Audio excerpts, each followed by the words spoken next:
حسین کھڑے ہو، معاویہ کے ہاتھ میں ہاتھ دو، اس کو اپنا امیر مانو جس کو حسن نے امیر مانا، اس کو اپنا خلیفہ مانو جس کو حسن نے اپنا خلیفہ مانا۔ حضرت حسین رضی اللہ عنہ وارضہ حضرت معاویہ کے ہاتھ پہ بیعت کرتے ہیں۔ حضرت حسن کی فوجوں کا کمانڈر ان چیف، اس کو کہتے ہیں تو بھی کھڑا ہو اور امیر معاویہ کے ہاتھ پہ بیعت کر۔ اب آئیے ساتھ ساتھ آپ کے سامنے شیعہ کے عقائد ٹیلی کرتا جاؤں۔ ان کا عقیدہ ہے، جس کو نعمت اللہ الجزائری بھی لکھتا ہے، ملا باقر مجلسی بھی لکھتا ہے، کہ امام وہاں سے پانی پیتا ہے جہاں سے نبی پیتا ہے۔ امام ما کان وما یکون کا عالم ہوتا ہے، امام معصوم ہوتا ہے، امام سے غلطی کا تصور نہیں ہوتا۔ امام بھی، نبی بھی معصوم ہے، امام بھی معصوم ہے۔ اور جب امام پر کوئی ضرورت آتی ہے، جیسے نبی پر وحی اترتی تھی، ایسے ہمارے امام پر بھی وحی اترتی ہے۔ اس عقیدے کو سامنے رکھنا، اور ذرا حضرت حسن کے خلافت سے دستبردار ہو کر ہاتھ معاویہ کے ہاتھ میں دینے کے واقعے کو سامنے رکھ کر ذرا مقابلہ تو کرنا۔ آج کی شیعت حضرت امیر معاویہ پر کفر کا فتویٰ لگاتی ہے، وہ دوں گا آپ کو حوالہ، ان کی کتابوں سے دوں گا۔ اس کو جہنمی کا لقب دیتی ہے، نعوذ باللہ ثم نعوذ باللہ، نقل کفر، کفر نباشت۔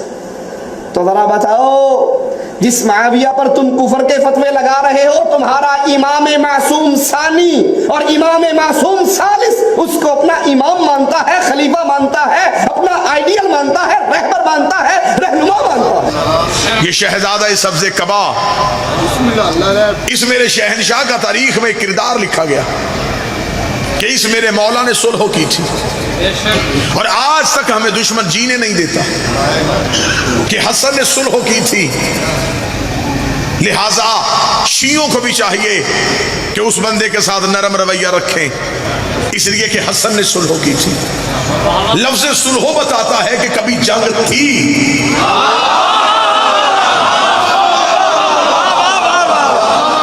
کبھی دوستی میں تو صلح نہیں ہوئی، صلح ہمیشہ دشمنی پہ ہوتی۔ صلح ہم بعد میں دیکھیں گے، پہلے تو اتنا تو مان تک دشمنی تھی، تو اسی وجہ سے صلح ہوئی۔ اور جس کے دل میں لمحے کے لیے بھی ان کی دشمنی آئی ہو، اس نے مولا امام حسن علیہ السلام سے، امام حسن نے صلح کی نہیں، امام حسین، امام حسن سے صلح کی گئی، جیسے حسین نے جنگ کی نہیں، امام حسین سے جنگ کی گئی۔ مولا امام حسن علیہ السلام کو خود حاکم نے کاغذ اور قلم بھیجا کہ شرطیں تو لکھ، مان ہم لیتے ہیں۔ جب کاغذ قلم حسن کے پاس آئی، حسن تو پہلی جنگ جیت گئے۔ جو جاگ رہا ہے اس کا تو میں ضامن نہیں ہوں، جو ہی کاغذ قلم حسن کے ہاتھ پہ آیا، حسن نے کاغذ قلم لے کے نانا کی قبر کی طرف دیکھا، دیکھ نانا تیرا بیٹا جنگ جیت گیا ہے، یہ وہی نہیں جن سے تو نے مانگا تھا اور انکار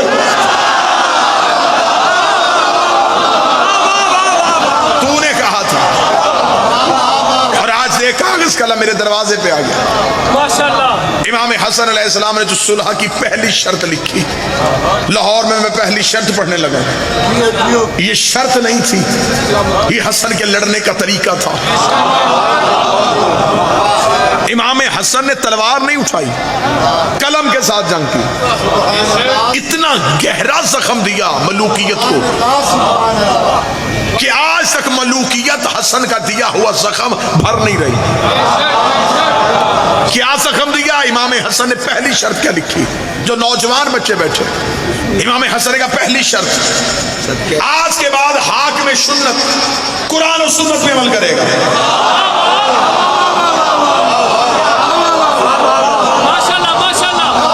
آج کے بعد یہ لکھے، یہ قرآن اور سنت پہ عمل کرے گا۔ اگر یہ پہلے کرتا تھا تو اس نے شرط کیوں مانی؟ یہ کہہ دیتا کہ حسن میں تو پہلے بھی قرآن اور سنت پہ عمل کرتا ہوں، امام حسن کا لکھ تو قرآن اور سنت پہ عمل کرے گا۔ قریب بیٹھا ہوا تھا اس کا مشیر، اور مشیر بھی اس کے ایسے ہی ہوتے تھے کہ جنگ صفین میں اس نے اپنے خیمے میں بیٹھ کے عمر بن عاص سے شرط لگا لی تھی۔ یزید کے باپ نے کہا کہ زیادہ میں ذہین ہوں، عمر بن عاص نے کہا زیادہ ذہین میں ہوں۔ اس نے کہا تیرا مشورہ نہ بھی ہو تو میں حکومت چلا سکتا ہوں۔ اس نے کہا تو میرے مشورے کے بغیر حکومت نہیں چلا سکتا۔ تاریخ کہتی ہے کہ دونوں میں شرط ہو گئی کہ ذہین زیادہ کون ہے۔ عمر بن عاص نے کہا چل میں تجھے ایک بات بتاتا ہوں، کان میرے قریب کر۔ اس نے کان قریب کیا۔ اس نے کہا تجھ جیسا بے وقوف کون ہوگا، خیمے میں تیرے میرے سوا ہے کوئی نہیں۔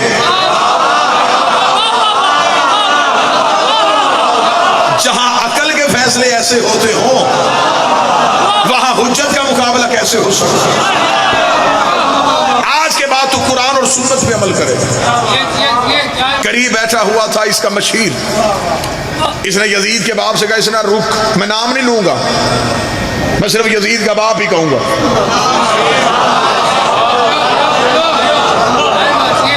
سائیکل چور کو بھی پولیس والے پکڑ لیں تو کان سے پکڑ کے پہلا سوال کرتے ہیں کس کا بیٹا ہے؟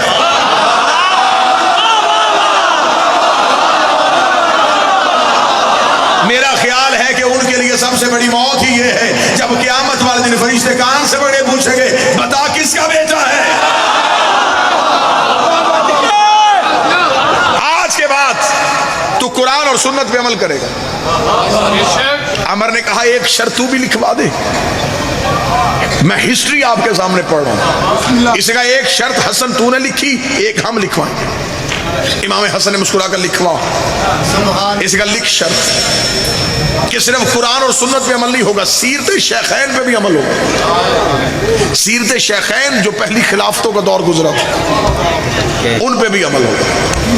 یہ شرط کہنی تھی، امام حسن کے چہرے پہ مسکراہٹ آئی۔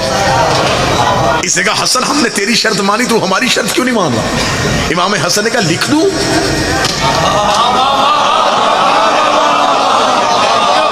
کتنا باریک جملہ آنے لگا، میں ابھی سماعتوں کا امتحان لوں گا۔ کون بندہ ہے جو ذہنی طور پہ مجلس میں بیٹھا ہے؟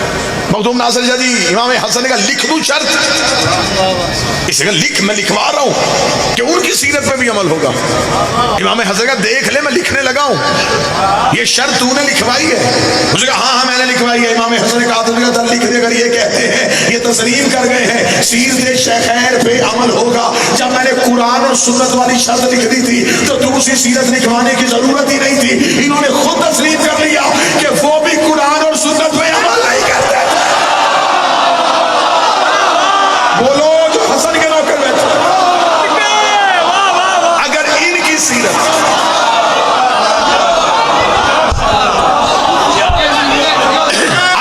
سیرت قرآن اور سنت کے مطابق تھی تو علیحدہ شرط لکھوانے کی ضرورت ہی نہیں۔ حاکم کے چہرے پہ موت کا پسینہ ہے۔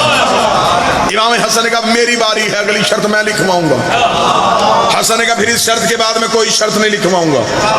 حاکم نے کہا لکھوا، آخری شرط کون سی لکھوانا چاہتا ہے؟ امام حسن کے چہرے پہ علی والا جلال آیا۔ فرمایا تیسری شرط لکھنے کا تخت تاج چاہیے نا، اٹھاؤ تخت اور تاج، آج کے بعد کوئی کتا منبر میں میرے بھائی علی کو نہیں بھاگے گا۔ اٹھاؤ لے جاؤ اپنی حکومت، آج کے بعد کوئی بھی میرے باب علی کو نہیں بھونکے۔ نماز جمعہ کے خطبوں میں میرے مالک علی کے خلاف بکواس کی جاتی تھی۔